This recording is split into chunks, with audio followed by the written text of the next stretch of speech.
সুপ্রিয় শিক্ষার্থী বন্ধুরা, আসসালামু আলাইকুম। Welcome back to today learning school. 19টি বিশ্ববিদ্যালয়ে এই ইউনিটের ভর্তি পরীক্ষা 9 তারিখ। 9 তারিখ শুক্রবার ভর্তি পরীক্ষাটি অনুষ্ঠিত হবে। তোমরা যারা 19 তারিখের এই ইউনিটের ভর্তি পরীক্ষায় অংশগ্রহণ করতে যাচ্ছ, সকলকে অভিনন্দন। তোমাদের এই যুদ্ধে তোমরা বিজয়ী হবা, এই আমার প্রত্যাশা। সো আজকের এই ভিডিওটি তোমাদের জন্য অনেক বেশি গুরুত্বপূর্ণ এজন্যই যে আজকের এই ভিডিওটির মাধ্যমে তোমাদেরকে বোঝাতে চেষ্টা করব এই ইউনিটের ভর্তি পরীক্ষার রেজাল্ট কবে দিবে, এই ইউনিটের ভর্তি পরীক্ষার ওয়েটিং লিস্ট থেকে তোমরা কিভাবে আপডেট তথ্য পাবা। ঠিক আছে, এই বিষয়ে বিস্তারিত একদম ভিডিও শেষের দিকে আলোচনা করব। সো তোমরা যারা আমার এই চ্যানেলটিতে প্রথম, অবশ্যই চ্যানেলটিতে সাবস্ক্রাইব করে পাশে থাকা বেল বাটনে ক্লিক করতে ভুলবে না। দেখো, তোমাদের যে বিষয়টি আজকে ক্লিয়ার করব, এই ইউনিটে এবার 1,42,714 জন পরীক্ষার্থী আবেদন করেছেন। এখন এই 1,42,714 জন পরীক্ষার্থীর মধ্য থেকে দেখা যাচ্ছে যে 5 থেকে 6 হাজার পরীক্ষার্থী পরীক্ষায় অংশগ্রহণ করবে না। যারা পরীক্ষায় অংশগ্রহণ করবে না, সেক্ষেত্রে টোটাল অ্যাভারেজ ধরে রাখো 1,35,000 প্লাস পরীক্ষা দিবে। ঠিক আছে, 1,35,000 প্লাস পরীক্ষায় অংশগ্রহণ করবে।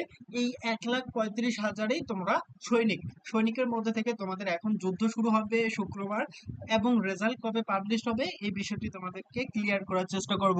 সুপ্রিয় শিক্ষার্থী বন্ধুরা, তোমাদের আরেকবার বলি, তোমাদের এই চ্যানেলটিতে তোমরা যে বিষয়গুলো আপডেট পাবা সেটি হচ্ছে তোমাদের ভর্তির কার্যক্রম কিভাবে চলবে, তোমাদের ওয়েটিং কত থেকে চান্স হবে, কার কার চান্স হওয়ার সম্ভাবনা সবচেয়ে বেশি রয়েছে, কি একটি সাবজেক্ট পাবা, কে সাবজেক্ট পাবে না, এই বিষয় নিয়ে বিস্তারিত আলোচনা করা হবে। সো আমার চ্যানেলটিতে যদি সাবস্ক্রাইব করে রাখো, সবার আগে আপনার তথ্যগুলো পেয়ে যাবে। এখন কথা হচ্ছে, যে বিষয়টি তোমাদেরকে বোঝানোর চেষ্টা করতে চাচ্ছিলাম যে এ ইউনিটের রেজাল্ট কবে পাবলিশ হবে। শুক্রবার তো আমার পরীক্ষা দিয়েছি, অনেকেই এই বিষয়টি খুঁজবা যে এ ইউনিটের রেজাল্ট কবে পাবলিশ হবে। এই বিষয়টি নিয়ে অনেকে তোমরা দ্বিধাদ্বন্দ্বে পড়ে গেছো যে পরীক্ষা দেওয়ার পরে, যে তোমরা রেজাল্ট কিভাবে দেখবা, কিভাবে পাবলিশ হবে, কবে পাবলিশ হবে, কবে আমি একটি সিট পেয়ে যাব 19টি বিশ্ববিদ্যালয়ের মধ্যে। সো এই বিষয়টি আমি ক্লিয়ার করার চেষ্টা করি। দেখো, এর আগে দুটি ইউনিটের পরীক্ষা হয়ে গেছে। এর আগে গত 25 এপ্রিল অনুষ্ঠিত হয় সি ইউনিটের ভর্তি পরীক্ষা। সি ইউনিটের ভর্তি পরীক্ষা দেখো, তোমরা ভালোভাবে খেয়াল করো, সি ইউনিটের ভর্তি পরীক্ষা 25 এপ্রিল অনুষ্ঠিত হয়। এর ফলাফল কবে প্রকাশিত হয়? 28 এপ্রিল। 25 এপ্রিল পরীক্ষা অনুষ্ঠিত হয়, 28 এপ্রিল ফলাফল প্রকাশিত হয়। এছাড়া বি ইউনিটের ভর্তি পরীক্ষা অনুষ্ঠিত হয় 2 মে। 2 মে ভর্তি পরীক্ষা অনুষ্ঠিত হয়, ফলাফল প্রকাশ হয় 5 মে। দেখেছো, এখানে ডিস্টেন্সটি দেখো, 25, 28, 2, 5, 3 দিন। 3 দিন পরে তোমাদের রেজাল্ট হওয়ার সম্ভাবনা সবচেয়ে বেশি রয়েছে। এখন তোমরা যদি শুক্রবারে পরীক্ষা দাও, শনিবার তো বন্ধ থাকবে, রবিবার হতেও পারে, যদি ভাগ্য ভালো থাকে রবিবার হয়ে যাবে। আর যদি ভাগ্য কোনো কার্যক্রম যদি কোনোভাবে ব্যাঘাত না ঘটে, সেক্ষেত্রে রবিবার হয়ে যেতে পারে। আর যদি না হয় সেক্ষেত্রে ধরো সোমবারে তোমাদের রেজাল্ট ফাইনাল। ঠিক আছে, 9 তারিখে পরীক্ষা, 12 তারিখে তোমাদের রেজাল্ট ফাইনাল।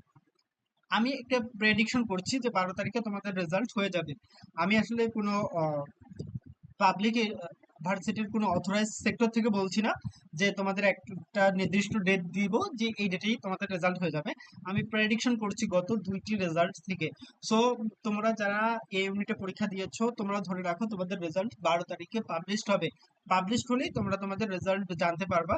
এবং তোমরা যারা ওয়েটিং এ থাকবা, ওয়েটিং থেকে তোমাদের কত সিরিয়াল পর্যন্ত সাবজেক্ট পাওয়ার সম্ভাবনা সবচেয়ে বেশি রয়েছে, এই বিষয়গুলো নিয়ে আমি ভিডিও আপলোড করব। সো তোমরা অবশ্যই আমার চ্যানেলটিতে সাবস্ক্রাইব করে পাশে থেকে বেল বাটনে ক্লিক করতে ভুলবে না।